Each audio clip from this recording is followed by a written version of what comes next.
Look, women have traditionally not been drawn to positions of power. That's just the way it is.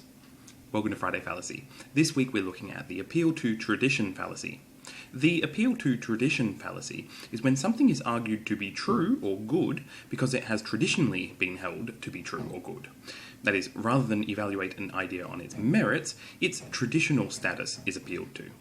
This is not a sound way of arguing, as just because an idea is old doesn't mean it's true. That herbal medicine has been used for thousands of years in no way means it's effective. That the sun was for a long time thought to orbit the earth in no way means that it does. Some examples of the appeal to tradition fallacy. People have believed in gods for millennia. Who are you to say they're wrong? Women have always been the ones to raise children. It makes no sense for men to do it. Gay people shouldn't be allowed to get married. I support traditional marriage. Astrology has been practiced for thousands of years. There must be something to it. Not all references to age are the appeal to tradition fallacy. In general, the age of an idea is unrelated to how correct it is, and so its age is irrelevant. However, in some circumstances, the age of an idea can give us an indication of how trustworthy it is. For example, scientific theories are usually subject to rigorous attempts to disprove them and accumulate evidence over time. So the older a scientific theory is, the better supported by evidence it's likely to be. In this way, older scientific theories that are still accepted tend to be more trustworthy. This is no guarantee that they're correct, but it does make it more likely that they are.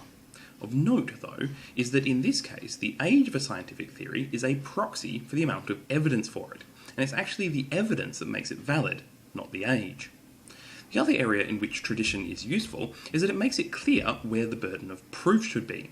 Just as the person making a claim shoulders the burden of proof, in matters of public policy, it's the person proposing a change that shoulders the burden of proof. That is, the default should be to stick with tradition unless there is sufficient reason to change. This isn't to say that we should never change, but rather that we shouldn't change without reason. In most cases, giving sufficient reason, say to allow gay couples to marry, is not a difficult standard to meet. The problem with appealing to tradition is made clear when we consider the numerous traditions that we have abandoned. Most societies have rejected the traditions of slavery, monarchy, women as second-class citizens, and the death penalty. If we are to acknowledge that some traditions are bad and are to be abandoned, then there must be some other standard by which we can do that, and such a standard renders tradition irrelevant as a means of divining truth.